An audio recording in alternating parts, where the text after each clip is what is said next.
કટોકટી દિવસને કાળા દિવસ તરીકે મનાવવામાં આવ્યો।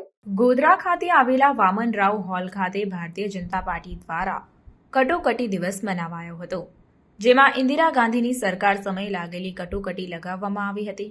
તેના વિરોધમાં આ કાર્યક્રમ યોજાયો હતો, જેમાં વિધાનસભાના દંડક રમણભાઈ ખાસ ઉપસ્થિત રહ્યા હતા। પંચમહાલ ભાજપ દ્વારા કટોકટી દિવસને કાળો દિવસ તરીકે મનાવાયો હતો। 25 જૂન નિમિત્તે 1975માં 25 જૂનના રોજ કોંગ્રેસ સરકાર દ્વારા કટોકટી લગાવવામાં આવી હતી, ત્યારે આ દિવસને ભારતીય જનતા પાર્ટી દ્વારા કટોકટી એક કાળો દિવસ તરીકે મનાવવાનું નક્કી કરાયું છે। ગોધરાના જિલ્લા પંચાયતના વામનરાવ હોલ ખાતે કાર્યક્રમ યોજાયો હતો। આયોજિત આ કાર્યક્રમમાં ગુજરાત વિધાનસભાના દંડક રમણભાઈ નાયક ઉપસ્થિત રહ્યા હતા। આ કાર્યક્રમમાં પંચમહાલ ભાજપ પ્રમુખ, ગોધરાના ધારાસભ્ય CK રાહુલજી સહિત અનેક અગ્રણીઓ સહિત મોટી સંખ્યામાં ભાજપના આગેવાનો હાજર રહ્યા હતા।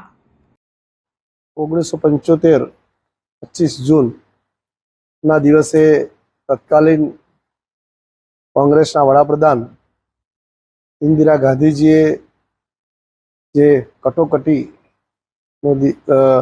લાદી અને સમગ્ર દેશના જે મુખ્ય રાજકીય આગેવાનો, સમાજ જીવનના કામ કરતા આગેવાનો અને પ્રેસ મીડિયા આ બધાને ધ્યાનમાં રાખી અને સેન્સરશિપ લાવ્યા હતા।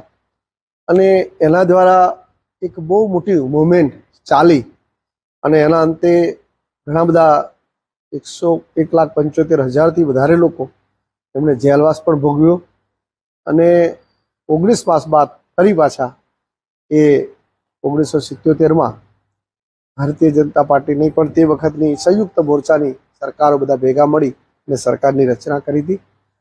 એ દિવસને યાદ કરવા અને કોંગ્રેસ દ્વારા જે બંધારણમાં અત્યારે જે ગાજીને જે વાત કરે છે કે બંધારણનો ભંગ થાય અથવા બંધારણ સચવાતું નથી, એ વર્ષો પહેલાં કોંગ્રેસે એ બંધારણનો ભંગ કરીને સેન્સરશિપ લાપી દી હતી।